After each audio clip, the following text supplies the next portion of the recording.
My stepdaughter recently passed away, and I just caught my husband and his ex-wife in our bed together, but they're begging me to believe it was just grief that led them there. My stepdaughter Becca, 14F, passed away 4 weeks ago. I've been in her life since she was 7 years old and we were extremely close. My husband Derek, 40M, his ex-wife Sam, 38F, and I, 35F, get along very well. There has never been an issue in the 7 years that I've been with Derek. Sam has always been kind to me. She didn't even care that Becca called me mom too. Right after Becca's passing, Sam had so much anxiety and depression that she was unable to be by herself. She has no family besides us, so we invited her to stay with us. Sam hardly leaves the house. She mostly just sleeps in Becca's room, which is completely understandable. I always tell her that I'm here if she needs me and that I want her to take her time with grieving and that there is no pressure to go back to her home. Today I needed to run some errands, so I asked Sam if she'd like to join me to get out of the house a little bit, but she declined and said she'd rather just stay at the house and sleep. I told Derek that I was leaving and that I would be back in 2-ish hours. He works from home. I also told him to check on Sam every once in a while, and maybe try getting her to eat something. After stopping at the post office, I realized I forgot my library book that I needed to return, so I went back home to get it. As soon as I walked in the door, I heard sounds coming from mine and Derek's bedroom. I immediately knew what was happening, and my heart completely broke in that moment. I wasn't completely sure what to do, but I ended up deciding to confront them, so I walked to the bedroom and opened the door and began yelling at them both. Sam started having an anxiety attack and ran to the bathroom while Derek kept apologizing profusely. I asked him what the heck was happening. He told me that he made himself and Sam some lunch and they began talking about Becca, and shared some memories. And then Sam ended up kissing him and he didn't pull back, and then it ended with them in our bed. They're begging me to understand that it was just grief that caused them to become intimate and that they both made a mistake. I don't know what to do. I love this man. And I love Sam. I'm heartbroken that they did this to me and put me in this position. I feel so stuck. First update, 2 days later, I decided that I'm filing for a divorce. I can't ever trust him again. It sucks because we had an amazing relationship, or so I thought. He's always been great, so this was a complete shock to me.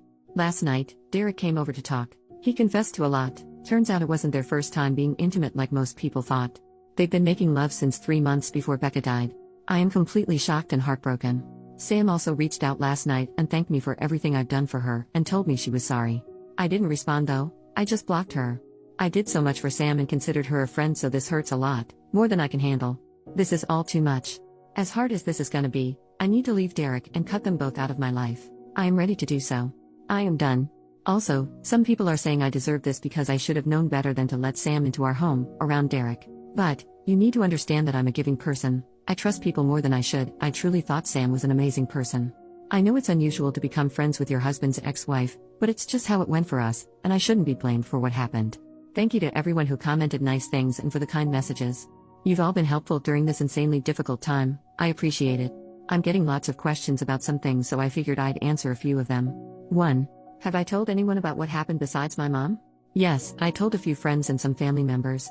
Most of them are supportive of my decision and aren't speaking to Derek. 2. Where is Derek staying? Currently, he's staying at a hotel. Our friends refuse to let him stay with them. He's lost a lot of people due to his awful decisions. 3. Has he tried fighting me on getting a divorce? Yes, he begged me not to file for divorce, but when I told him I needed him to just let me go, and that I was too exhausted to fight him on this, he let it be and agreed to getting a divorce. 4. Why isn't Derek staying with Sam? He told me he didn't want to continue to hurt me, so he told Sam he was done with her for good, and that they have no reason to speak to each other anymore. I have no idea if that'll last and if they'll just end up together, but I truly don't care what they do anymore. I just want peace. 5. What was Derek's excuse for cheating? He told me that they just accidentally reconnected one night when I was away at my mom's. He was stressed we weren't conceiving and were having miscarriages, so he vented to Sam, and then somehow that led to lovemaking. Disgusting of them both, I know. Feel free to ask anything else, and I'll try to answer. Thank you everyone for your support and advice. Second update, 1 day later, well, I just found out that he is staying with Sam and not at the hotel. He told me it's too expensive to stay at a hotel and Sam is the only one that'll help him right now. I had a feeling this would happen. Just knowing that they are still probably sleeping together hurts my heart. I talked to a lawyer this morning and we are proceeding with the divorce and Derek agreed to it. It's actually happening, and I feel some relief that he's not fighting me on this. My mom leaves on Sunday. I'm scared to be alone. But I go back to work on Monday, so I'm hoping it'll be a good distraction. I'll keep updating if anything else happens. Thank you everyone. I am so grateful for you all. Third update, 2 days later, Becca's diary. I decided to go through some of Becca's stuff today and I just found her diary in a box in the back of her closet. Would it be wrong to read some of it? I feel like it would help me feel closer to her, but part of me feels like it's wrong too. I haven't told Derek that I found it either, and I'm unsure if I should tell him. What would you do? 4th update, 3 days later. I figured it's been a few days, so I should give a little update. My mom is leaving in a couple hours, so I'll be alone, and I'm kinda nervous about it. She helped me stay distracted and kept me going. I don't know how I'm gonna handle her being gone. I go back to work tomorrow, first day back since Becca passed away. I'm actually looking forward to it though because it'll keep me distracted. Also, I did read some of Becca's diary. It made me love her even more. She was such a sweetheart. I went back a few months and saw that she noticed some weird behavior between Derek and Sam, didn't mention that she knew of the affair, but she just wrote that she thought it was kinda strange that they all three would hang out more than usual, without me. I might read more, but so far I haven't found anything that's disturbing, just her being a teenager and talking about crushes, fights with friends, happy family memories, etc. Tomorrow I'm also talking to my lawyer, so I might have more updates on that. Thanks for the continuous love and support, everyone. 5th update, 1 week later. This will be my last update for a while. I started randomly getting a lot more messages and comments, so I figured I'd do another little last update. My first week back at work went great. I wasn't expecting it to go so well, but thankfully it did. My coworkers were so helpful and patient with me. On Friday night I decided I didn't want to stay home all weekend alone, so I decided to drive up to my mom's. It helps I have a 3-day weekend so I can spend more time with her. I'm heading back home tomorrow. Also, for those of you that have messaged me hateful things for reading Becca's diary, I just have to say, you aren't in my shoes right now. Telling me I'm a bad mom because I'm reading her diary is just ridiculous. I learned so much more about her, about how caring and sweet she is, and it made me love her even more. It's how I'm able to feel so close to her right now, so please don't tell me I'm a bad parent for just trying to get by one of the hardest times of my life. You have no idea what it's like. I don't have much of an update, so this will be it. I'll come back and update once the divorce happens though. Thank you to those of you that have been nothing but kind and helpful. You helped me feel less alone. I'll forever be grateful. 6th update, 1 week later. Sam saw my Reddit post and is threatening to sue me. Sam made a fake Facebook profile to message me and tell me she wants to sue me for telling strangers about what happened. Derek supports her apparently. I don't need this. Am I not allowed to vent about my life to people online? I just want life to get better. I'm so tired. Screw you, Sam. Screw you, Derek. Edit. Sam is in the comments and messaged me here in Reddit too. I blocked her. Comment from OP about Sam's comments. I just ignored her. It might be an empty threat just to make my life harder, but I'm unsure. Sam's message said, so I was scrolling TikTok and ended up on an account where they read Reddit posts, and guess whose post they read? Yours. First you tell friends and family and then you go to a bunch of strangers and tell them our life story? I can't believe you. It isn't just your business to tell. Becca would be so disappointed in you. Be prepared, cause I think I'm gonna be suing you for this. This was no one else's business. You did this to yourself, remember that. I'm actually baffled. She thinks Becca would be disappointed in me. What the heck? 7th update, 10 days later. I don't think I can do this anymore. I have been as strong as I can be, but I have been really struggling. So much is going on and I'm just so tired. How can I keep going? I just want to be with Becca. I miss her. I miss her smile. I miss her laugh. I miss how she tried to make you laugh when you were sad by telling dad jokes. I miss how she liked being in the garden with me. I miss seeing all her new drawings. I miss her beautiful eyes. I miss everything about her. I just want her back. I need her back. Edit. I'm okay. I just needed a space to vent. I was getting so many messages asking if I'm alright, and I just wanted to say thank you to those that reached out. I'm okay. I will be okay.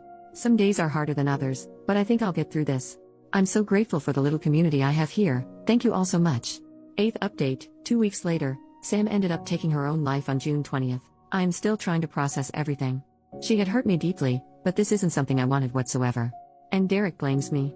I feel so many things and I'm gonna be away for a while again, but I wanted to update you all. Thanks for the love, everyone. 9th update, 10 days later. I'm taking a break from Reddit and going on a trip in a week. Well, I'm doing it. I'm taking the advice that so many of you had. I'm going on a trip since my job doesn't need me till the middle of August. I was so lucky I had my mom come stay with me a lot, and had my best friend come stay with me when my mom couldn't. But I felt like I was asking too much of them. So I decided that maybe traveling might actually be a good idea. In a week, I'm going to Norway.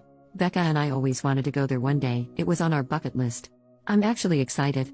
I'm also thinking of getting a pet when I come back, but might wait till I move. Thank you to those that recommended I do this. Becca would be happy I'm doing this. She'd be so frickin' thrilled for me. You probably won't hear from me for a while. I'm taking a long break from Reddit and all my social media. I think it's best for me. But just know, I love and appreciate all of you that have been there for me. I would have been so lost without some of you. Yours truly, Alyssa.